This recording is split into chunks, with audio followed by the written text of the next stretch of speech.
පුතේ දුවේ අද දවසේ ඉඳලා අපි විශේෂයෙන්ම 4 ශ්‍රේණිය දරුවන්ට වීඩියෝ පාඩම් මාලාවක් අපි කරන්න බලාපොරොත්තු වෙනවා.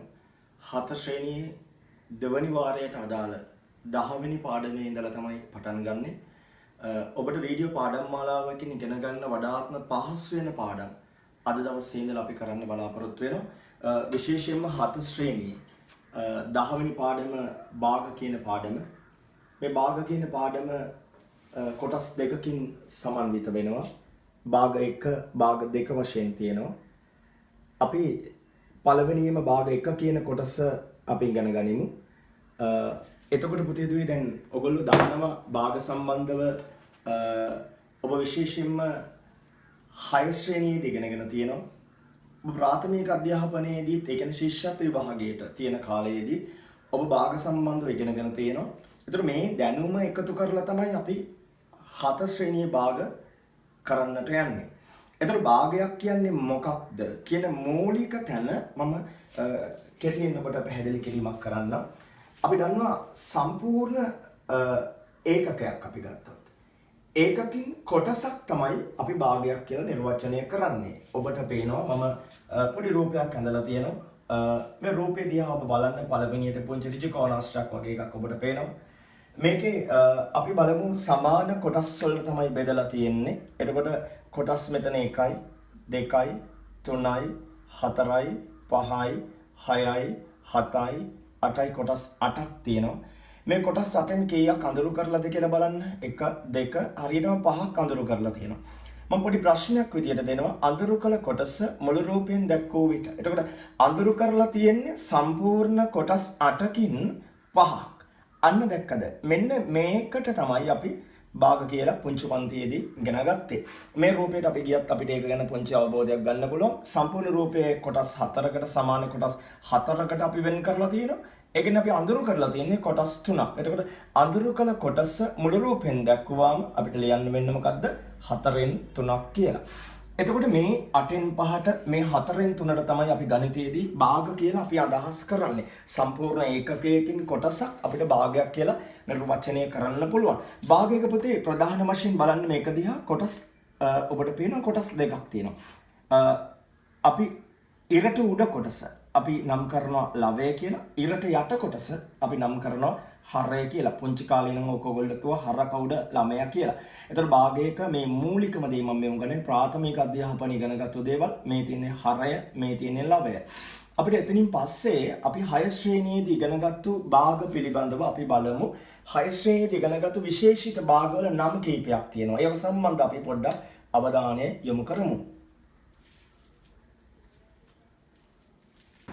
පුතේ දැන් අපි බලමු මේ 6 ශ්‍රේණියේදී ඉගෙනගත්තු නියම භාග නැත්නම් තත්ත්ව භාග කියන එක සම්බන්ධව.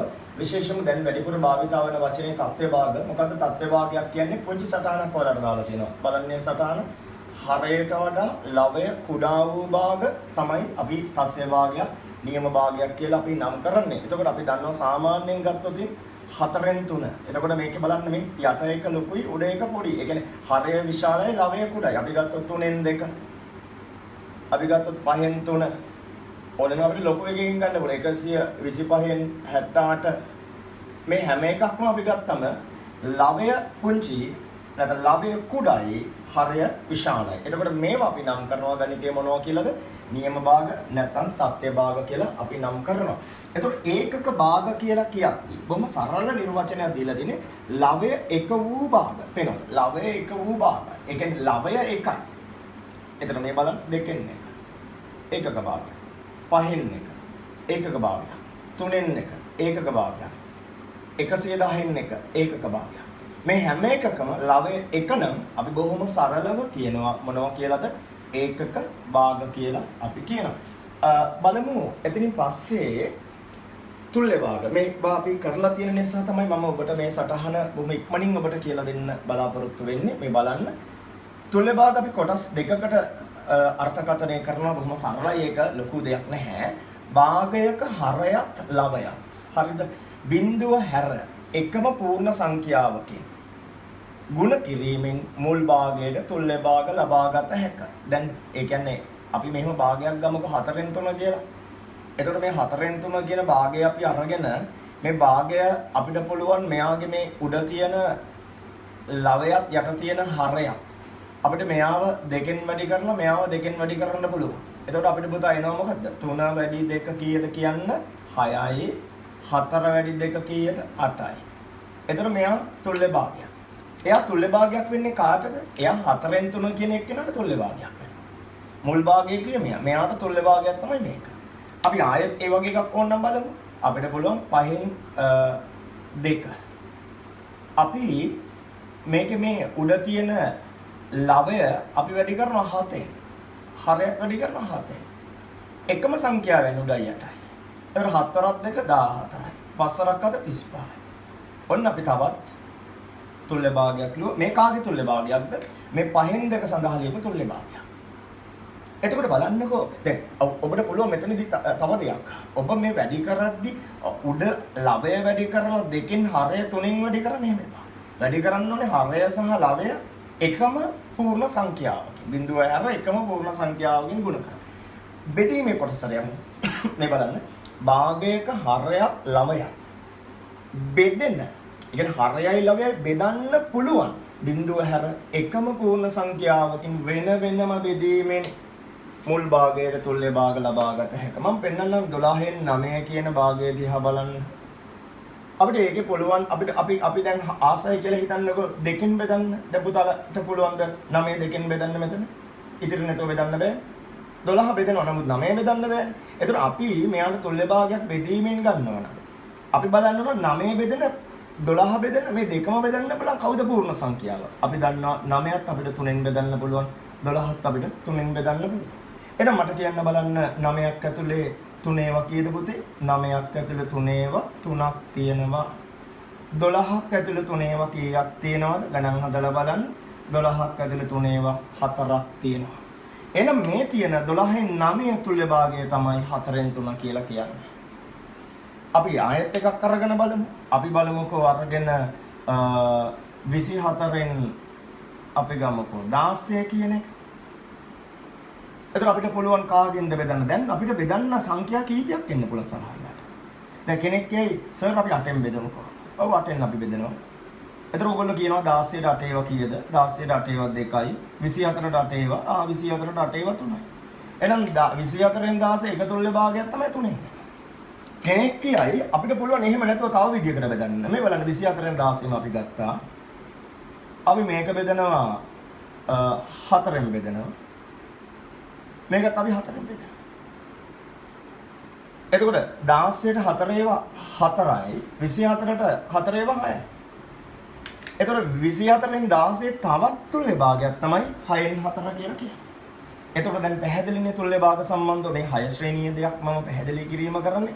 හරය සහ ලවය අපිට එකම සංඛ්‍යාවකින් බෙදන්න පුළුවන් එකම සංඛ්‍යාවකින් බිඳුව හැර බෙදීමෙන් තුල්ල භාග ලබා ගන්නත් පුළුවන්. ඒ වගේම බිඳුව හැර එකම පූර්ණ සංඛ්‍යාවකින් ගුණ කිරීමෙන් තුල්ල භාග ලබා ගන්නත් පුළුවන්. right.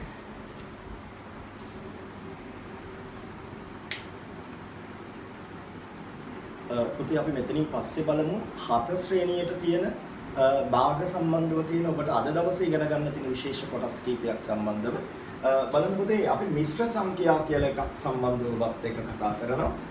මොකක්ද මිශ්‍ර සංඛ්‍යාවක් කියලා කියන්නේ? බලන්න මේ පුංචි සටහන දිහා බලද්දී තේරුම් ගන්නත් පුළුවන්. මම තේරුම් කරලා දෙන්නම්. පූර්ණ සංඛ්‍යාවක හා තත්ත්ව භාගයක එකතුව දැක්වෙන සංඛ්‍යාවක්. මෙන්න මේ ආකාරයට ලිව්වම මේ බලන්න පූර්ණ සංඛ්‍යාවක හා තත්ත්ව භාගයක එකතුව. දැන් පුතේ මේ තමයි පූර්ණ සංඛ්‍යාමය කොටස. මේ බලන්න මේ 4 තමයි පූර්ණ සංඛ්‍යාව. පේනවද? පූර්ණ සංඛ්‍යාමය කොටස මේ තියෙන්නේ. බලන්න පූර්ණ සංඛ්‍යාමය කොටස මේක. එතකොට මේ මොකද්ද? මේක තමයි අර භාගික කොටස. භාගය තත්ත්ව භාගය භාගික කොටස. එතකොට පූර්ණ සංඛ්‍යාවකුයි අර වගේ තත්ත්ව භාගයකුයි එකතු වුණාම හැදෙන මේ වගේ එකකට සංඛ්‍යාවකට අපි කියනවා මොකක් කියලාද? මිශ්‍ර සංඛ්‍යාවක් කියලා අපි ගණිතයේදී කියනවා. එතකොට උදාහරණ ඕන තරම් ඔයගලන්ට 3යි 2න් 1. මේ උදාහරණ කීපයක්. 4යි 5න් 3. අපි ගමු 11යි 7න් 2. අපිට ඕන තරම් ලියන්න පුළුවන් පූර්ණ සංඛ්‍යාවක් තත්ත්ව භාගයක්. පූර්ණ සංඛ්‍යාවක් තත්ත්ව භාගයක්. මේ පූර්ණ සංඛ්‍යාවක් තත්ත්ව භාගයක්. එතකොට මේ වගේ දෙයකට අපි ගණිතයේදී විශේෂ නමක් කියනවා මොනවද? මිශ්‍ර සංඛ්‍යා කියලා අපි ගණිතයේදී නිර්වචනය කරනවා. දැන් මේවා අපි මීට වඩා ගැඹුරින් අද දවසේ ඉගෙන ගන්න යනවා. මොකද හැඳින්වීම විතරයි මම ඔබට මේ සරලව කෙටියෙන් පැහැදිලි කිරීම කරන්නේ. ඊට පස්සේ බලන්න පුතාලා විෂම භාග. මොකක්ද විෂම භාගයක් කියලා කියන්නේ? ළමයි මේ බලන්න භාගයක ලවය හරයට වඩා විශාල හෝ බලන්න විශාල හෝ සමාන හෝ වන භාග. ඒ කියන්නේ දැන් උඩ ලොකුයි යට පොඩි 3න් 5 කියලා. බලන්න ඉතින් ඒක ලවය විශාලයි හරය කුඩයි. අපි තව උදාහරණ කීපයක් අරගෙන මේ බලමු අපි ලියමු. 4න් 7 2න් 3 11න් 13 15න් 87 2න් 2 එහෙම ලියන්න පුළුවන්. 3න් 6 5 උඩ 15 මේ ඔක්කොම ඔබට පේනවා එක්කෝ හරයට වඩා ලොකුයි. පේනවද? එහෙම නැත්නම් හරයට සමානයි. මේ සියලු භාග අපි ගණිතේ පුතාලා මොන භාග කියනවද?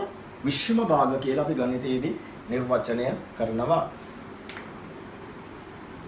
පුතේ අපි දැන් අපි බලමු විශේෂ දෙයක් මේ පාඩම ඇතුලේ අපිට ගණිතයෙන් හදන්න තියෙන කොටස තමයි අපි දැන් අවිල්ල තියෙන්නේ. මේ බලන්න පුතාලා අපි දන්නවා මිශ්‍ර සංඛ්‍යාවක් දීලා විෂම භාගයක් බවට පරිවර්තනය කරන්න කියන කොටස. මම මෙතනදී පුංචි දෙයක් පුංචි ඔයාලට කියන්න කැමතියි. ඔයගොල්ලෝ පුංචි 7 දරුවෝ ඒ වුණාට ඔබ 8ට 9ට 10 11 කියන ශ්‍රේණි වලට යද්දී ඔබට O level විභාගයේ පුතේ ස්ථීර ප්‍රශ්නයක් හම්බ වෙනවා භාග කියලා. හැබැයි පුතාලා හිතන්න එපා ඒ භාග ප්‍රශ්නය දැන් ඔබ මේ ඉගෙන ගන්න පුංචි භාගයක් කියන එක. ඒක ලොකු රචනා ප්‍රශ්නයක්. දැන් ඔයගොල්ලන්ට මේ ප්‍රශ්නය ගැන අවබෝධයක් දෙන්න මම බලාපොරොත්තු වෙන්නේ නැහැ. නමුත් එතකොට අද මේ ඉගෙන ගන්න මේ පටන් ගන්න අර විෂම භාග මිශ්‍ර සංඛ්‍යා කිරීම කියන එක මිශ්‍ර සංඛ්‍යා විෂම භාග කිරීම කියන කොටසේ දැනුම අතිශයින්ම වැදගත් වෙනවා. පැහැදිලිද? ඒක ඔයගලන්ට ඕන වෙනවා ලොකු පන්ති වලට යත්. ඒ නිසා හරියට මේ කියන කොටස ඔයගොල්ලෝ බලා ගන්න. මම පුංචි උදාහරණ කීපයකින් ඉස්සලා ඔයගලන්ට තේරෙනකම කියලා දෙන්න. දැන් මම හොඳ සර් ලියනවා. මේ ලියන්නේ මොකද්ද? මෙන්න ලිව්වා මිශ්‍ර සංඛ්‍යාවක්. මේක දැක්ක ගමන් පේනවා මිශ්‍ර සංඛ්‍යාවක් අර පූර්ණ සංඛ්‍යාවක් ඉන්නවා. තත්ත්ව භාගයක් ඉන්නවා. මේ වගේ එකක් කැලි තුනක් දැන් අපි කිව්වොත් කැලි තුනක් ඉන්නවා. 1 2 3. ඒක තමයි මිශ්‍ර සංඛ්‍යාවක් කියන්නේ. හරිද? ඒක අපි දැන් පරිවර්තනය කරන්න යනවා මොකක් බවටද? විෂම භාගයක් බවට. එතකොට මේක විෂම භාගයක් බවට අපි පරිවර්තනය කරන්න යද්දී අපි කොහොමද මේක අපි කරන්නේ? කොහොම මේක සරල ක්‍රියාවලියක් අපිට කරන්න පුළුවන් විදිය. අපි බලමු මේක හදන විදිය. අපිට පුළුවන් මේව ලේසියෙන් කරන්න. මෙන්න මේ තියෙන දෙක. හොඳට බලන්න. මේ තමයි පූර්ණ සංඛ්‍යාවේ දෙක. හරිද? මේ තමයි හරයට තියෙන 3. මේ දෙක වැඩි කරන්න. පූර්ණ සංඛ්‍යාවයි අර තියෙන හරයයි වැඩි කරන්න. ඔන්න මම ගානේ එතනින්ම හදලා පෙන්නන මේ දෙක ඔයගොල්ලෝ වැඩි කරන්න. එතකොට දෙවරක් 3 කීයද? 6යි. දෙවරක් 3 6යි. ඔන්න අපි ලියුවා දෙවරක් 3 6යි. අන්නේ 6ට මෙන්න මේ උඩ තියෙන ලවය එකතු කරන්න. එතකොට 6ට එකක් එකතු කළාම කීයද? 7යි. අපි උඩට 7 දානවා. ඒ කියන්නේ අපි ලවය වෙනුවට 7 තමයි දාන්නේ. දෙවරක් 3 6යි. 6ට මේක එකතු කළාම කීයද? 7යි. යට හරය වෙනුවට ඉන්න හරයම අපි දානවා. බලන්න ඔයගලන්ට පැහැදිලිද කියලා?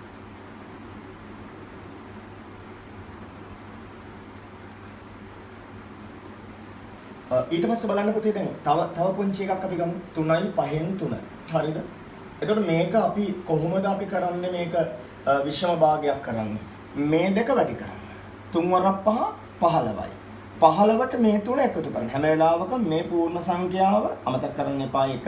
මේ පූර්ණ සංඛ්‍යාව මේ හරයත් එක්ක වැඩි කරන්න. 3 වරක් 5 15යි.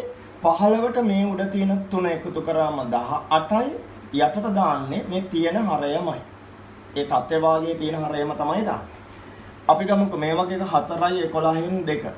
කියන්න 4 11න් වැඩි කරනවා 4 වරක් 11. දැන් හැමෝම මාත් එක්කම හදමු 4 වරක් 11 44යි. 44ට මේ දෙක එකතු කරන්න 46යි. යටට දාන්නේ මේ ඉන්නේ 11මයි. පැහැදිලිද? දැන් මම මේ පුංචි දෙයක් මේ පළවෙනි එක ආයිත් පාරක් පොඩි පැහැදිලි කිරීමක් කරනවා මේ බලන්න. මේක ඔයගොල්ලන්ගේ අච්චු පොතේ මේ ක්‍රමයේ සර් උගන්වන ක්‍රමයට එන්න කලින් මේක හදන තවත් පුංචි ක්‍රමයක් තියෙනවා. ඒක ඔයගොල්ලෝ ඊට පස්සේ පොත බලලා හිතයි ඒ ක්‍රමය අපි දන්නේ නැහැ කියලා. අපිට ඒක මෙන්න මෙහෙමයි කරන්න තියෙන්නේ. දැන් මේ 2යි 3න් 1 කියලා තියෙනවනේ. ඒ කියන්නේ 2 එකතු කිරීම 3න් 1 කියලා ඔන්න මම කෑලි දෙකකට කැඩුවා. පූර්ණ සංඛ්‍යාව වෙනම ගත්ත පුතේ අර තත්ත්ව භාගයම වෙනම ගත්තා. ඔයාලට මම කියන එක තේරෙනවනේ ඕනම ගන්න ඒක වුණත් එහෙම 3 වෙනම ගත්තා 5න් 3 වෙනම ගත්තා. කොටස් දෙකකට කඩන්න පුළුවන්. එතකොට මේ 2 කියන එක මම ලියනවා 2 විදියට නෙමෙයි 2 කියන්නේ 1 එකතු 1 කියලා ලියනවා. තේරුම් ගන්න 2 ලියනවා 1 එකතු 1 කියලා. ඔයාලට පැහැදිලිද කියන එක? ඔව් 2 ලියනවා 1 එකතු කිරීම 1. එකේ කැරි දෙකක් විදියට ලියනවා. මේ තත්ත්ව භාගයේ 3න් 1 කොහොමම ලියනවා.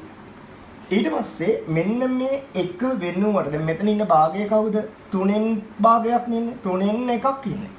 එතකොට මේ 1 ලියනවා මම 3න් 3යි.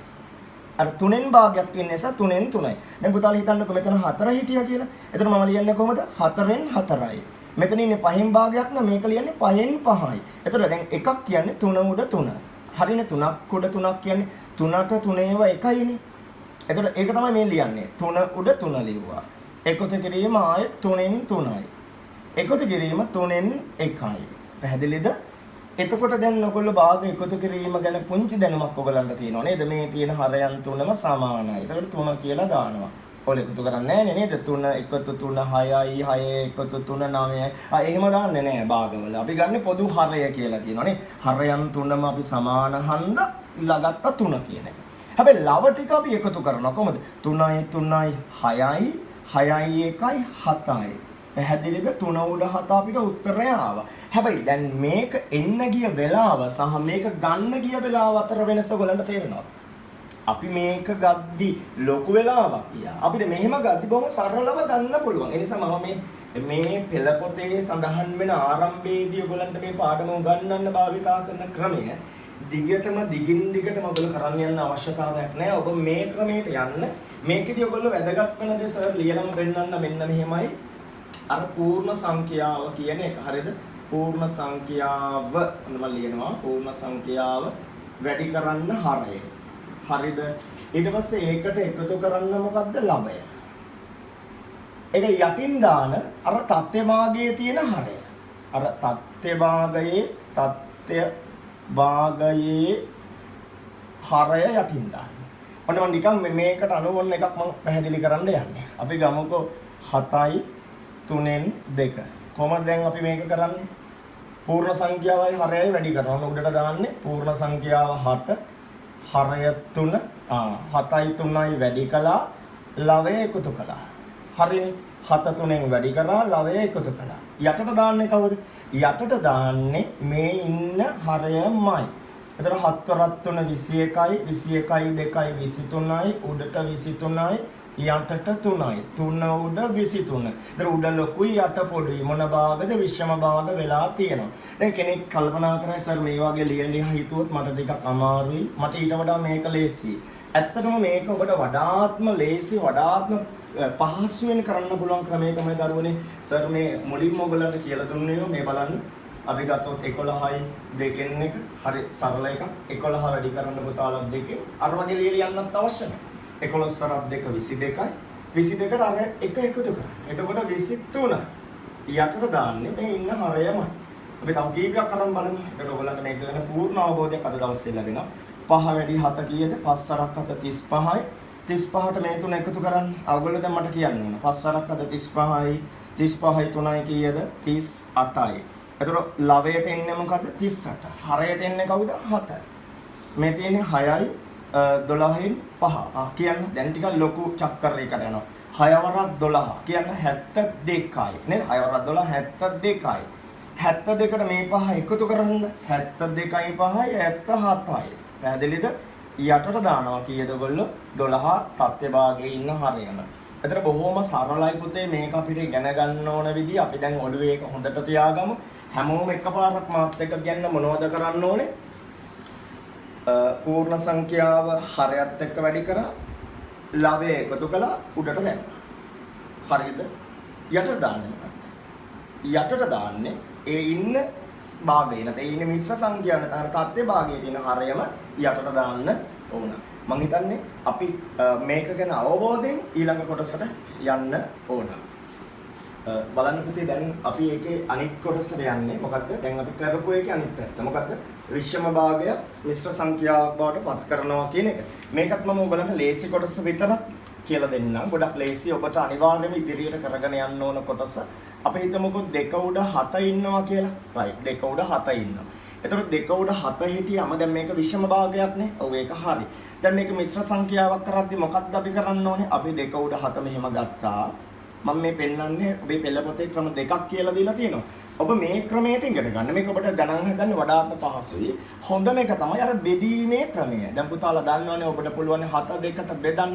දැන් මේක සාමාන්‍ය මේක කියන්නේත් එහෙම තමයි. අපි 2න් 7 භාගය වගේ මේ 7 බෙදන්න 2කින් කියන කාරණේ තමයි මෙතනින් ඉස්මතු වෙන්නේ. එතකොට දැන් ඔයගොල්ලෝ මට කියන්නකො 7 2න් බෙද්දම ලවය හරෙන් බෙදෙනවා. 7ක් ඇතුලේ 2 ඒවා කීයද? 7ට 2 ඒවා 3යි. දෙවරක් 3 කීයද? 6යි. කීයක් ඉතුරුද? එකක් ඉතිරි. මේ මොකක්ද? මම ලියලම පෙන්නන්න. මේ තමයි ඉතුරු එක. ඉතුරු කට්ටිය ඉතිරි වෙන කොටස. එතකොට දැන් ඔයාට 7ට 2 ඒවා 3යි කියලා නේද ආවේ? ඔව්. අන්නේ 3 දාන්න පූර්ණ සංඛ්‍යාව විදියට. මේ 3 ලිව්වා මෙතනට. පැහැදිලිද? right. ඊළඟට ලියන්න අර ඉතිරි වෙච්ච එක. ඉතිරි වෙච්ච එක. හරිද? ඒක ඔයගොල්ලෝ ලියන්න කොහොමද ලියන්නේ? 2න් 1යි. ඇයි 2න් ගත්තේ? ඔයාගේ භාගයේ ඉන්න හරය තමයි ගන්න ඕනේ හරයට. ඉතිරි එක තමයි ලවය වශයෙන් ලියන්නේ. 3යි 2න් 1යි. මේ බලන්න අපි එතනින් පොන්චි උදාහරණයක් තව ගමු බලන්න. 5 උඩ 12. දැන් ඔයගොල්ලොන්ට මේක දැන් කෙනෙක් අයියෝ සර් මට මේක හොඳට පුළුවන් මට මේක බෙදා ගන්න හරි ලේසි මේ වගේ බෙදන්න ඕනේ නෑනේ ඔය පුතාලට පුළුවන් ඉක්මනින් බෙදලා මනෝමයෙන් උත්තරේ ගන්න. එහෙම ගන්න බැරි ළමයට තමයි සර් මේ බෙදෙන විදිය පෙන්වන්නේ. 12ක් ඇතුලේ 5 ඒවා කීයද? ඒ කියන්නේ උඩ තියෙන ලවය යට තියෙන හරයෙන් බෙදෙනවා. හරිද? 12ට 5 ඒවා 2යි 5 2 10යි. කීයක් ඉතිරිද? 2ක් ඉතිරි. මේ 2 දාන්න පුතේ පූර්ණ සංඛ්‍යාව වශයෙන් මේ ඉර උඩට එන 2 දාන්න පූර්ණ සංඛ්‍යාව වශයෙන්. ඉතිරි වෙන කොටස ඒ කියන්නේ ඉතිරි වෙනවා නම් 2ක් හරි 3ක් හරි මොකක් හරි ඒක දාන්න 5න් 2යි කියලා. මොකද්ද 5 කියලා ගත්තේ? 5 ගත්තේ අර ඒ භාගයේ හරියට ඉන්න එක තමයි ගන්න. වෙනේව ගන්න බෑ. පටලවා ගන්න එපා. මේ බලන්නකෝ අපි තව එකක් අපි ගමුකෝ. 4 උඩ 23. right. අපි 23 බෙදනවා 4යි. මේ බලන්න 23ක් ඇතුලේ 4 ඒ වගේද 4 වරක් 5 20යි නේද 23ට 4 ඒවා 5 4 වරක් 5 20යි 23න් 20ක් ගියාම කීයක් ඉතිරිද 3ක් ඉතිරි මේ 5 දානවා ඔයා පූර්ණ සංඛ්‍යාව වශයෙන් 5යි ඉතිරි 3 දානවා මොකක් විදියටද 4න් 3යි කියලා මං හිතනවා ඔයගලන්ට මේක පුංචි අවබෝධයක් ලැබුණා මේකත් එක්ක අපි ඉස්සරහට යන්නයි ඕනේ අපිට ලොකු ප්‍රශ්නයක් ආවා නිකන් ලොකු කියන්නේ අපිට බෙදා ගන්න ටිකක් ලොකු ගාණක් හිතන්නකො 7 උඩ 112 දැන් අපි බලමු මොකද අපි කරන්න ඕන කියලා දැන් කෙනෙක්ට ලොකු ප්‍රශ්නයක් 112 අපි 7ෙන් බෙදනවා right ඔන්න බලන්න 11ට 7 ඒවනේ බලන්න එකවර 112ට 7 ඒවා කියන්න අපිට අමාරුනේ අපි පුංචි ළමයිනේ right 11ට 7 ඒවා. එතකොට 11ට 7 ඒවා එකක් 7යි. කීයක් ඉතුරුද? 4ක් ඉතුරුයි. දැන් මේ ඉතිරි වෙන දෙක මෙතනට ගන්න මේ පැත්තේ ඉන්න දෙක 42යි 42ට 7 වරක් 1 2 3 4 5 6යි. right. එතකොට 7 වරක් 6 කීයද 42යි ඉතිරි බිඳුවයි. දැන් ළමයි කල්පනා කරන වැඩක් තියෙනවා. සර් කියපු විදිහට මේක 16යි කියලා දැම්මා. ඉතිරි බිඳුව මම දානවා 7න් බිඳුවයි කියලා. එහෙම දාන්න එපා. බිඳුවක් ඉතිරි කියන්නේ ඉතිරි නෑනේ. එහෙනම් උත්තරේ 16යි. එච්චරයි. උත්තරේ 16යි. ආයෙත් 7න් බිඳු කතන්දර නෑ. එකක් හරි ආවොත් ඒක දාන්න 7න් එකයි කියලා. ඔයාලට හරියට දැන් හිතන්න පුතාලා මෙහෙම එනවා කියලා 5 උඩ 15යි. I think ඉක්මනින් කියන්න බලන්නේ 15ට 5 ඒවා කීයද? එතකොට මෙහෙම බලන්න ඉතින්. ඔන්න 5 වරක් 3 15යි ඉතිරි බිඳුවයි. ඒක දාන්න 3යි. මේක දාන්න හිතට පොඩි ආසාවක් වෙන මම දැන් මේකටම දැම්මනේ දාන්න ඕනාද කියලා එපා දාන්න ඕනේ නෑ උත්තරේ 3යි. එච්චරයි. මම හිතනවා ඔයගලන්ට සර් කියපු එක ඉතාමත් පැහැදිලි. අපි මෙතනින් පස්සේ පුතේ භාග සංසන්දනය කියන කොටසත් එක්ක අපි බලමු කොහොමද භාග සංසන්දනය කරන්නේ කියන එක සම්බන්ධව. බලන්න පුතේ අපි භාග සංසන්දනය කියන කොටසේ මම කොටස් කීපයකින් එක ඔයගලන්ට තේරුම් කරලා දෙන්න හදන්නේ. ලවය සමාන භාග දැන් මම මේ නම් කරලා තියෙන ඔයගලන්ට පැහැදිලි කිරීමේ පහසුව පිණිසයි. එතකොට දැන් ඔයගොල්ලෝ මෙන්න මෙහෙම හිතන්න ඕන. දැන් මම දීලා දෙන පළවෙනි භාගය දිහා බලන්නකො. දෙකෙන් එක තුනෙන් එක. කවුද මේකේ ලොකු කවුද මේකේ පොඩි කියලා තමයි මම අහන්නේ ඔයගොල්ලන්ට. එතකොට දැන් දෙකෙන් එකයි තුනෙන් එකයි ගත්තම මම ඔකට ඔයගලන්ට ලේසි ක්‍රමයක් මේ හැම එකකට මේ ලවය සමානයි. බලන්න මේ හැම භාගයකම ලවයේ තියෙන සංඛ්‍යා මේ කට්ටලේ මේ දෙක සමානයි. මේ කට්ටලේ මේ ලව දෙක සමානයි. මේ කට්ටලේ මේ ලවයන් තුනම සමානයි. මේ ලවයන් තුන සමානයි. එතකොට ලවයන් සමාන භාග දීලා තියෙන හැබැයි හරයන් බලන්න. හරයන් පුතාලට පේනවද? මෙයා 2 3 4 5 11 8 13 පේනවද? 10 12 11 පේනවද? මේවා වෙනස්. මේ හරයන් ඉතාමත් පැහැදිලිව ළමයිනේ වෙනස්. හැබැයි ලවයන් ළමයිනේ සමානයි. එතකොට හොඳට මේක ඔලුවට දාගන්න මේ කියන කාරණේ ඔලුවට දාගන්න ඔයගොල්ලෝ. ලවය සමාන වෙච්චි භාග අපිට දුන්නම. හරිද? ලවය සමාන භාග දුන්නම ඒ ලවය සමාන භාග අපි අරගෙන ඒකේ කවුද ලොකු කියලා තීරණය කරන්නේ මෙහිමයි. එයාගේ හරය දිහා බලන්න. හරිද? හරය මේ බලන්න දැන් මේක දිහා අපි බලමුකෝ. මේකේ හරයෙන් කවුද කුඩාමගේ ඉන්නේ? 2. ලවය සමාන භාගවල පොඩිම හරය තියෙන එක්කෙනා තමයි ලොකුම එක්කෙනා වෙන්නේ. එතකොට අපි දැන් මේ කියපු කාරණය තේරෙනවා නම් මේකේ පොඩිම හරය 2 නිසා දෙකෙන් එක ලොකුයි. මේ දෙන්නාව ගත්තම ලව දෙක සමාන උඩ සමාන වෙන්න ඕන. 4යි 5න් කවුද පොඩි එක්කෙනා? පොඩි එක්කෙනා 4නේ. එහෙනම් ඒ පැත්ත තමයි ලොකු. දැන් කෙනෙක් අහයි ප්‍රශ්නයක් මම මෙතන පොඩ්ඩක් පැහැදිලි කරලා ඒක අර පළවෙනි එක පැහැදිලි දෙකෙන් එකයි තුනෙන් එකයි ගත්තම ඔක ප්‍රායෝගිකව පෙන්වන්න කියලා කෙනෙක්ට ප්‍රශ්නයක් මතුවුනොත් එහෙම මේ කොටසට තමයි ප්‍රශ්න මතුවෙන කෙනෙක්ට මතුවෙන්නේ. දෙකෙන් එකෙන් තුනෙන් එකයි ගත්තම ඇයි සර් දෙකෙන් එක ලොකු වෙන්නේ කියන එක. දැන් මම කිව්වේ කෙටි ක්‍රමය මොකද්ද? මේ දෙක සමානයි නම් යට පුංචි මෙක්කෙනා තමයි ලොකු මෙක්කෙනා. ඒකේ මේ පිළිවෙලට තමයි ඒවල ලොකු පොඩි බව තීරණය වෙන්නේ.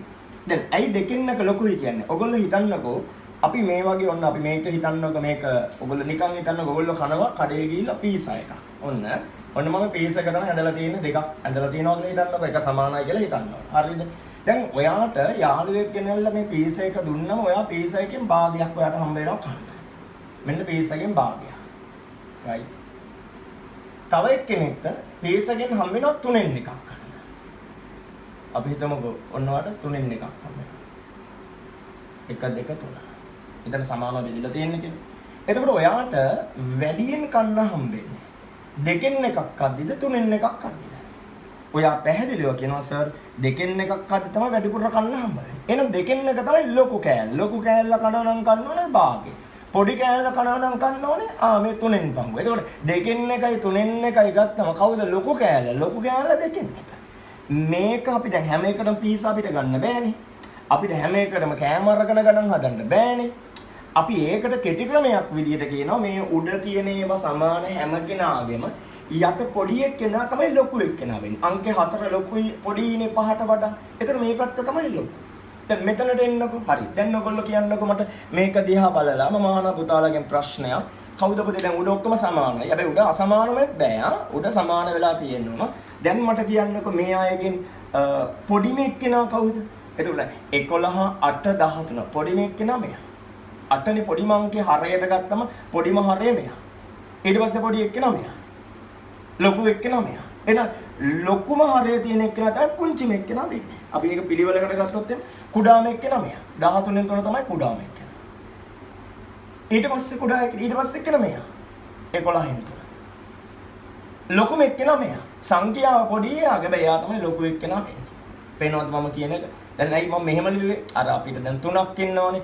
3ක් ඉද්දි අපිට ලියන්න වෙන ක්‍රමයක් නැහැනේ. මෙතන 2ක් ඉද්දි නම් කොයි පැත්තට හරි මේ විශාල කුඩා ලකුණ භාවිතා කරන්න පුළුවන්.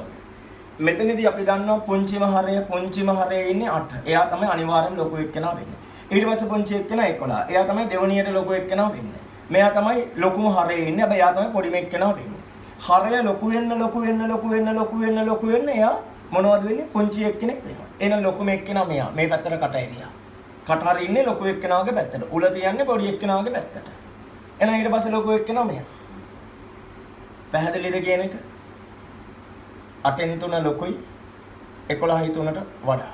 11න් 3 ලොකුයි 13න් 3ට වඩා. පිළිවෙලට ගත්තොත් ලොකුම එක්කෙනා 8න් 3, ඊට පස්සේ 11න් 3, ඊට පස්සේ 13න් 3. දැන් මෙතනට එන්නකො. හරි. අපි දැන් පුංචිම එක්කෙනාව තෝරනවා. පුංචිම එක්කෙනා කියලා ලොකුම හරියේ ඉන්න එක්කෙනා. දැන් තේරෙනවද? පුංචිම එක්කෙනා කියලා ලොකුම හරියේ ඉන්න එක්කෙනා. එහෙනම් 12න් 9 තමයි පුංචිම එක්කෙනා. ඊට පස්සේ කවුද? ඊට පස්සේ 11න් 9. ඊට පස්සේ ලොකු එක්කෙනා හරය ලොකු එක්කෙනා 11. එහෙනම් හරය මෙයා නම් 11 ඉන්නේ. මෙයා නම් දෙවණියට ලොකු එක්කෙනා. එයා තමයි ඊට පස්සේ සංඛ්‍යාව බවටපත් වෙන්නේ. පොඩිම හරිය 10 නේ. එතන එනම් 10න් 9 තමයි මේකේ ලොකුම එක්කෙනා වෙන්නේ. කට මේ පැත්තට ගියා මෙයා ලොකුම එක්කෙනා. ඊට පස්සේ මෙයා ඊට පස්සේ මෙයා. දැන් අපි ඔතනින්ම තව පුංචි ගණන් ටිකක් මම මේක මකලා ඔයගලන්ට පෙන්නන්න මේ බලන්න. පොඩි ගානකට අපි යමු මොම් බලන්න. පස්වෙනි ගාන මේ බලන්න. මම ගන්නවා 15න් 6. 11න් 6. ඊට පස්සේ 9න් 6. මට ඔයගොල්ලෝ පිළිවෙලටම කියන්න දෙන්න ඔයගොල්ලෝ පිළිවෙලටම ලියලා තියෙනවා. ඔයගොල්ලන්ට පැහැදිලිව පේනවා.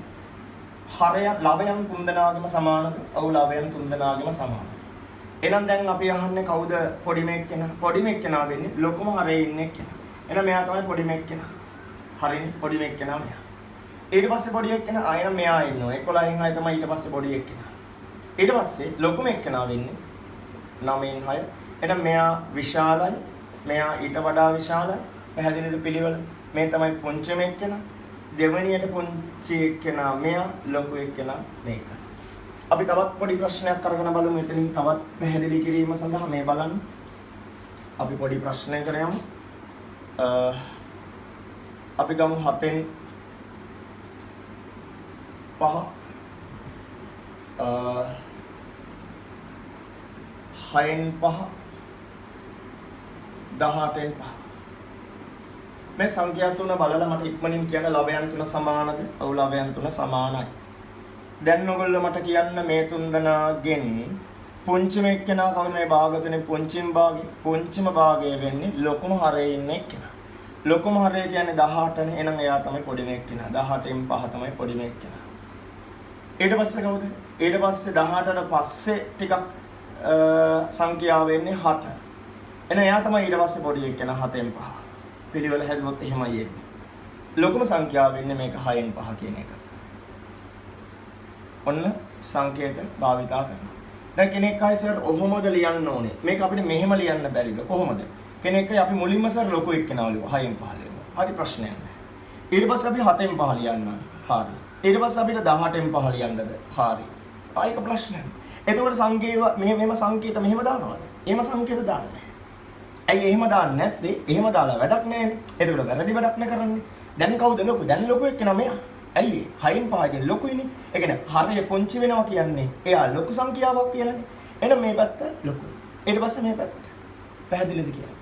එහෙම වුණොතින් සංකේත අනිත් පැත්තට මාරු කරලා දාන්න ඕන. කොහොම වුණත් ලොකුම එක්කෙනා පැත්තට තමයි හැම අවස්ථාවකම දෙන්නෙක් සංසන්දනය වෙද්දී ලොකු එක්කෙනා පැත්තට කට ඇරෙනවා, පොඩි එක්කෙනා පැත්තට උල තියනවා කියන එක තමයි තේරුම් ගන්න ඕනේ.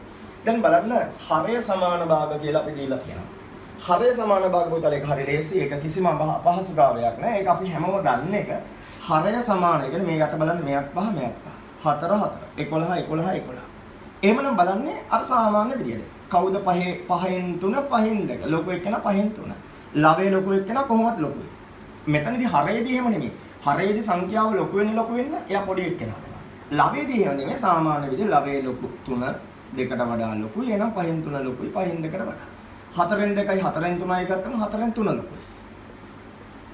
ඒකෙදි අපි ඒක දැන් පටලවා ගන්න එපා. එතනදී අනිවාර්යයෙන්ම ලවයේ ලොකුයි නම් එයා කොහොමද විශාල සංඛ්‍යාවක් බවට පත් වෙනවා.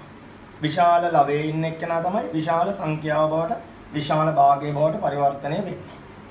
මෙතන ඔක්කොම හරයන් සමාන නිසා මේ තුන්දෙනාගෙන් ලොකුම ලවයේ ඉන්නේ 11න් 5න එයා තමයි ලොකුම එක්කෙනා. අපි පිළිවෙලකට ලියුවොත් පුංචි මේකේ ඉඳලා ලියමුකෝ. පුංචි එක්කෙනා අපිට එන්නේ එතකොට 11න් 3. 4යි 3යි 5න් පොඩි එක්කෙනා 3 නම් එන 11න් 3 පොඩි එක්කෙනා. ඊට පස්සේ 11න් 4. ඊට පස්සේ 11න් 5. එතකොට ලොකුම එක්කෙනා 11න් 5. ඒ පැත්තට කට හැරියා. 11න් 4ට කට හැරියා. ඕනේ නම් අපිට මේක අර විදිහට මාරු කරලා ලියුවොත් එහෙම මුලින්ම 11න් 5 ලියලා ඊට පස්සේ 11න් 4 ලියලා ඊට පස්සේ 11න් 3 ලිව්වොත් සංකේත මාරු වෙන්න ඕන මේ පැත්තට හරවලා දාන්න. ඇයි මේ පැත්තට හරවන්නේ? එතකොට ලොකු එක්කන 11න් 5. 11න් 5 මේ පැත්ත නැගින්නේ මේ පැත්තට කට අරින්න ඕන. ඊට පස්සේ 11න් 4 මේ පැත්තට කට ඇරියා. මම හිතනවා ඔයගලන්ට මේක සම්බන්ධව අවබෝධය ලැබිලා තියෙන මේ වෙද්දී පොන්චි අවබෝධයක් මේක කෙනෙක්ට තේරෙන්නේ නැත්නම් නැවත වීඩියෝ එක දෙතුන් වාරයක් හරි බලන්න පුතේ. එතකොට ඔයගලන්ට මේ සම්බන්ධව පූර්ණ අවබෝධය ලැබෙනවා. දැන් මේ භාග සංසන්දනයේ තවදුරටත් කියලා දීලා තියෙනවා පෙළ පොතේ ඔක තියෙනවා මේ වගේ ප්‍රශ්න අපිට හම්බ වෙන්න පුළුවන්. දැන් 3න් 2යි 4න් 3යි තිබ්බම ඔයගලගේ අච්චුපතේ හදලා තියෙන ක්‍රමයක් තියෙනවා. මම අච්චුපතේ ක්‍රමයට වඩා වෙනස් විදියට ඔබට තේරෙන විදියට තව පහසු කරලා දෙන්නම්. දැන් 3න් 2 කියද්දි බලන්න මෙයාගේ ලවය 2 මෙයාගේ ලවය 3. ලව දෙක අසමානයි. මෙයාගේ හරය 3 මෙයාගේ හරය 4. එතකොට හර දෙකත් අසමානයි. ලව දෙකත් අසමානයි, හර දෙකත් අසමානයි. ඒ වගේ වෙලාවට පොඩි ක්‍රමයක් තියෙනවා. ඒක ඔබට මම බොහොම ලේසි වෙන්න මේක කියලා දෙන්නම්. මෙන්න මෙහෙම ඔයගොල්ලෝ කරගන්න. මෙයාව වැඩි කරන්න මෙයාගේ තියෙන හරයෙන්. ඒ කියන්නේ මේ දැන් 3න් 2යි 4න් 3යි කියන එක අපි ගත්තම අපි මේ දෙන්නව 3 වැඩි කරනවා මේ තියෙන 4ෙන්. එයාගේ උඩ වැඩි කරනවා අර 4ෙන්. මෙයාගේ හරය අරගෙන මේ තියෙන භාගය සම්පූර්ණයෙන් වැඩි කරනවා උඩයි යටයි දෙකම. මෙයාගේ උඩයි යටයි දෙකම වැඩි කරනවා මෙයාගේ හරය අරගෙන 3 අරගෙන. මම හිතනවා ඔබට මම කියපුව තේරුණා කියලා මම හිතනවා. ආයෙත් බලන්න මේ භාග දෙක අපි ගත්තම මේ භාග දෙක සමාන නැත්නම් يعني උඩත් සමාන යටත් සමාන නැත්නම් කිසි ප්‍රශ්නයක් කරගන්න නැතුව ලේසි ක්‍රමයක් මම මේ කියන්නේ. මේ තියෙන එක්කෙනාගේ හරය ලවය දෙකම වැඩි කරනවා මෙයාගේ යට තියෙන අංක. උඩ අංකේ නෙමෙයි යට අංකේ. 4ෙන් වැඩි කරනවා. ඒ වගේ මෙයාගේ හරය ලවය දෙකම අනිත් පැත්ත එක්කෙනාගේ හරෙන් අපි වැඩි කරනවා. මම මේ පද දෙකක් දුන්නම හදන්න පුළුවන් ක්‍රමය කියන්නේ. එතකොට 4 වරක් 3 12යි. 4 වරක් 2 8යි. 4 වරක් 3 12යි. 3 වරක් 3 9යි. දැන් 12යි 8යි 12න් 9යි කියලා ගත්තම කවුද ලොකෝ කවුද පොඩි කියලා ඔයගොල්ලෝ කියන්නේ. ඔයගලන්ට ගොඩාක් පැහැදිලි 12න් 8යි 12න් 9යි ගත්තම 12න් 9 කොහොමද ලොකුයිනේ. එහෙමනම් පිළිවෙලට අපි ගත්තොත් 3න් 2යි ඔන්න බලන්න 4න් 3යි ගත්තම ස්ථීර වශයෙන්ම 12න් 9 කියන්නේ 4න් 3ටයි කිය එක්කනානේ. එහෙනම් 4න් 3 ලොකුයි. පැත්තක මේක අපි ගාන දුන්නා අපි හදා ගන්නවා. මේ අර පද දෙකක් දුන්නම හදන්න පුළුවන් විදිය. දෙකක් දුන්නා. හැබැයි දැන් දෙකක් නැතුව කීපයක් දුන්නොත් ලොකු පොඩි තීරණය කරන්න. මම මකලා ඒක පෙන්නන්න මේ බලන්න කීපයක් දෙනවා. අපිට දෙනවා දෙකෙන් එක ඉන්නවා. හරිද? 3ෙන් 2 ඉන්නවා. හරිද? ආයෙත් ඉන්නවා 5ෙන් 2ක් අපිට ඉන්නවා. දැන් පොඩි ප්‍රශ්නයක් අපිට එනවා. අපි 5ෙන් 3 දාගමු. 5ෙන් 3 අපිට ඉන්නවා. දැන් ප්‍රශ්නේ මේකයි. 2ෙන් 1 දලකු 3ෙන් 2 දලකු 5ෙන් 3 දලකු. සමහර ළමයි ඉතින් කොටු ඇඳලා රූප ඇඳලා කපලා හදලා බලන අයත් ඉන්නවා. ඔකට වඩාත්ම හොඳම එක තමයි පුතාලා මේ 2 3 5. එතකොට අර අපිට මේ සංඛ්‍යා 3ක් මෙතන ඉන්නවනේ. අපිට කරන්න පුළුවන් ලේසිම ක්‍රමයක් තමයි මේ 3 දෙනාගෙම කුඩාම පොදු ගුණාකාරයක් අපි ගන්නවා. 2ට 3ට 5ට දැන් ඔයගොල්ලෝ මේ වෙද්දි කුඩා පොදු ගුණාකාර ඉගෙනගෙන තියෙන්නේ ප්‍රථමක සංඛ්‍යා වලින් බෙදලා අපි ඔන්නෝම ගත්තා. 2 3 5 අපි කුඩා පොදු ගුණාකාරයේ ප්‍රථමක සංඛ්‍යා වලින් බෙදලා අපි හොයනවා. එතකොට ඔයගොල්ලෝ දන්නවා මේ 3 දෙනාම බෙදන්න සංඛ්‍යාවක් අපිට එහෙම නැහැ. අපිට 2කින් බෙදන්න පුළුවන්. එතකොට 2ට 2 ඒවා එකයි. 3 බෙදන්නත් බෑ 5 බෙදන්නත් බෑ. දැන් අපි කරන්නේ මොකද්ද? දැන් 2කින් බෙදලා ඉවරයි. දැන් අපි 3ෙන් බෙදමු. 3ෙන් බෙදන්නත් පුළුවන් මේක. මේක කොහොම දානවා 3ට 3 ඒවා එකයි 5 බෙදන්න බෑ. දැන් අපි කරන්නේ මොකද්ද? දැන් අපි 5ෙන් බෙදනවා. එතකොට මේ 1 දැම්ම 5ට 5 ඒවා එකයි. දැන් මේ සංඛ්‍යා 3 වැඩි කරන්න. මේ ආපු පූර්ණ සංඛ්‍යා 3 වැඩි කරන්න. 2 වැඩි 3 6යි 6 වරක් 5 30යි. එන කුඩා පොදු ගුණාකාරය අපිට ආව 30 කියලා ලැබුණා. දැන් මට ඔයගොල්ලෝ කියන්න මේක 30 කරන්න. මේ හරය 30 කරන්න 2 කීයෙන් වැඩි කරොත්ද 30 වෙන්නේ. දෙවරක් 30ට කීයද? දෙවරක් 15යි. එහෙනම් මෙයාගේ යටත් 15ෙන් වැඩි කරනවා උඩත් 15ෙන් වැඩි කරනවා. දැන් මේක මට ගන්නකො. හරි. මෙයාගේ 3 30 කරන්න 3 වරක් කීයද කියලා කියන 3 වරක් 10 නේද 30. එහෙනම් මේක 10න් වැඩි කළාමනේ 30 වෙන්නේ. එහෙනම් මේක අපි 10න් වැඩි කරනවා. මේකත් අපි 10න් වැඩි කරනවා. 5න් 3 කියන එක ගන්නකො. හරි.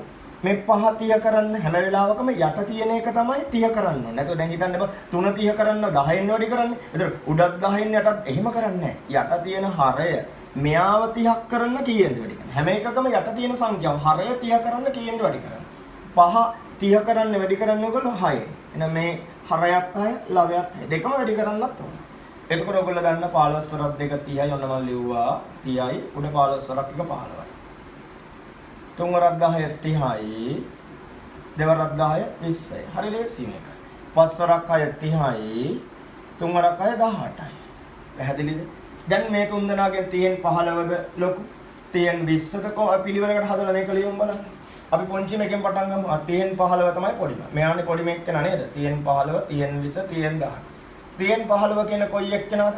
දෙකෙන් එක. පොඩි මේක කෙනා දෙකෙන් එක. අපි ඒක ලිව්වා. ඊට පස්සේ කවුද? තියෙන 15ට පස්සේ ඉන්න එක්කෙනා තියෙන 18. තියෙන 18 කියන්නේ 5න් 3නේ. එහෙනම් ඊට පස්සේ ඉන්න එක්කෙනා 5න් 3. පැහැදිලිද? ඔව්. ලිව්වා. එතන ලොකුම එක්කෙනා තියෙන 20නේ. තියෙන 20 කියන්නේ 3න් 2 එක්කෙනානේ. එයාව අපි ලිව්වා. දැන් ලොකුම එක්කෙනා මෙයා කියලා දන්න ඕනේ. ඒ පැත්තට කට ඇරියා, මේ පැත්තට කට. කොහොමද යන්නේ?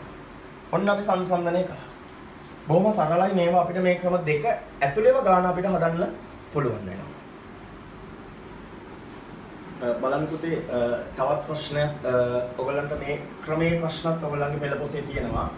පහත දක්වන සංඛ්‍යා අතරින් විශාලම සංඛ්‍යාව තෝරන්න කියලා මිශ්‍ර සංඛ්‍යා කීපයක් අපි ඔයගලන්ට දෙනවා. එතකොට මේ මිශ්‍ර සංඛ්‍යාවල් දුන්නම දැන් ඔයගොල්ලෝ බලන්නකෝ දැන් මේ සර් දාලා තියෙනවා 3යි 5න් 2 හා 3යි 2න් 1. එතකොට මේක කරන්න ඕන පළවෙනිම එක තමයි ඔයගොල්ලෝ දැන් මිශ්‍ර සංඛ්‍යා දුන්නම ඉස්සෙල්ලම බලන්න පූර්ණ සංඛ්‍යා දෙක දිහා. පූර්ණ සංඛ්‍යා දෙක සමාන නම් හරි. එතනින් පොඩ්ඩක් අපිට පණින්න වෙනවා.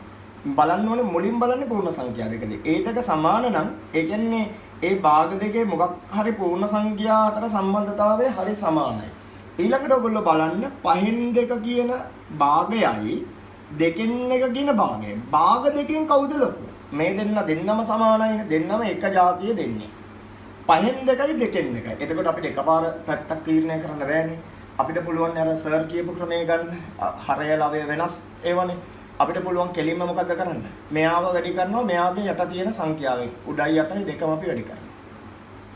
හරිනේ. මෙයාගේ යට තියෙන සංඛ්‍යාව මෙයාගේ ඒ කියන්නේ මේ හරයෙන් මෙයාගේ හරය ලවය දෙකම වැඩි කරනවා. ඒ වගේම මෙයාව වැඩි කරනවා මෙයාගේ හරය. 5න් උඩයි යටයි දෙකම අපි වැඩි කරනවා. එතකොට දෙවරක් 5 කීයද? 10යි. දෙවරක් 2 කීයද? 4යි. මම හිතනවා ඔබට තේරෙනවා කියන එක.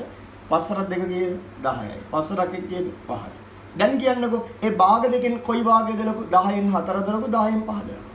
දැන් ඔයගොල්ලෝ ඉක්මනින් තීරණය දෙනවනේ. ඔයගොල්ලෝ කියන සර් වඩා ලොකු එක්කන 10න් 5. එහෙමනම් දැන් පැහැදිලිද කියන එක? මේ දෙන්න සමාන නම් ඒ දෙන්නව පැත්තකට කරන්න. ඒ දෙන්නව බලන්න නැතුව අර තියෙන තත්ත්ව භාග දෙක ගන්න.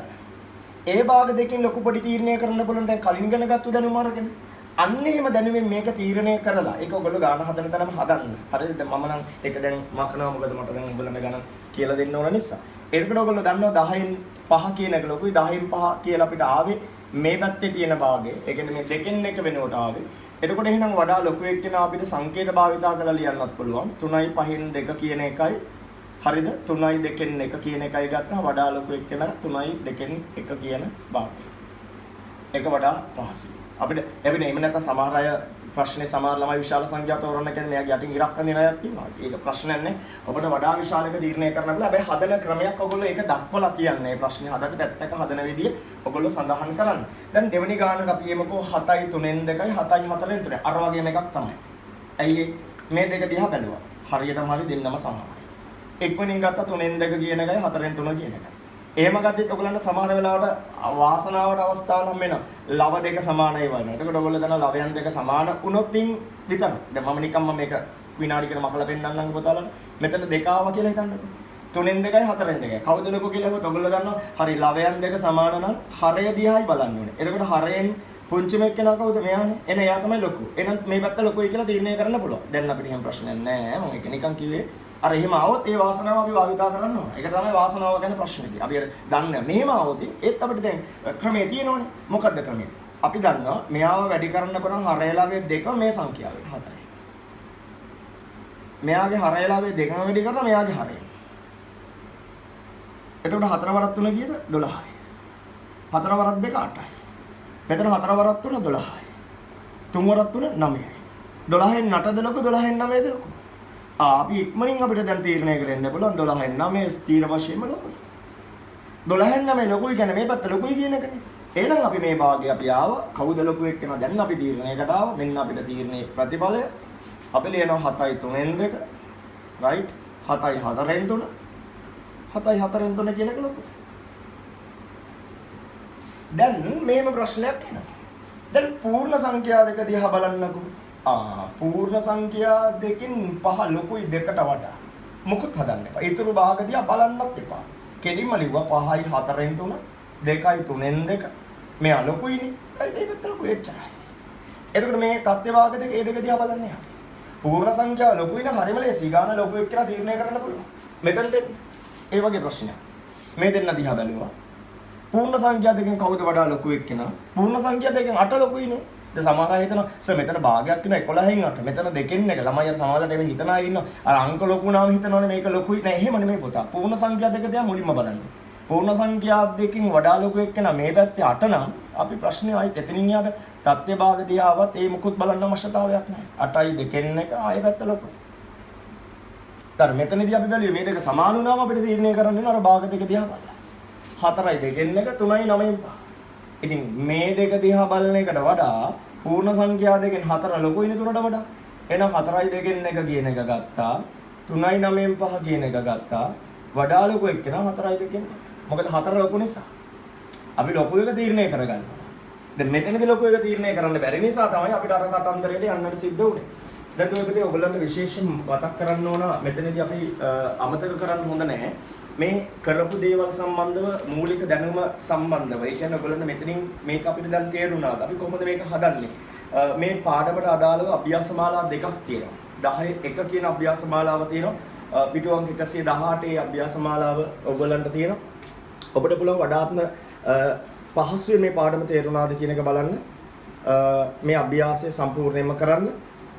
ඊට අමතරව අපිට තියෙනවා 122 පිටු ඔයගොල්ලන්ගේ. ඒකේ තියෙනවා 10 2 අභ්‍යාසමාලාව. ඒ 10 2 අභ්‍යාසමාලාව දිහා හොඳට බලන්න. ඒ අභ්‍යාසමාලාවෙත් ගණන් විශාල ප්‍රමාණයක් තියෙනවා. ඔබට මේ සියලුම ගණන් ඔබ තනිවම හදන්න පොතක් අරගෙන. ඒ හදලා ඒ හදන තැන් සමහර වෙලාවට ඔබට නොතේරෙන්න පුළුවන්. එහෙම නොතේරෙද්දි මේ වීඩියෝ එකේ කොතනක හරි තැනක ඒ ආශ්‍රිත කොටස් මම කියලා දීලා තියෙනවා. ඒතකොට නැවත මේක බලන්න. ඔබට ඒ අවශ්‍ය තැන බලලා ඔබට තීරණයක් ගන්න පුළුවන් මේ පාඩම මට තේරුණාද? මේ පාඩම මට තේරුන්නේ නැද්ද කියන එක. ඒ වගේම මේකේ හරි වැරදි ඔබට බලන්න පුළුවන්, ඔබට ආධාර කරන්න පුළුවන් ගුරු මහත්ම මහත්මියගේ වැඩිමල් සහෝදර සහෝදරියගේ උදව් අරගෙන, ඔබේ දෙමව්පියන්ගේ උදව් අරගෙන මේ අභ්‍යාස නිවැරදිද කියලා බැලීමේ හැකියාව ඔබට තිබෙනවා. අපි භාග 2 කොටස සමග ඊළඟට අපි කතා කරන්න බලාපොරොත්තු වෙනවා.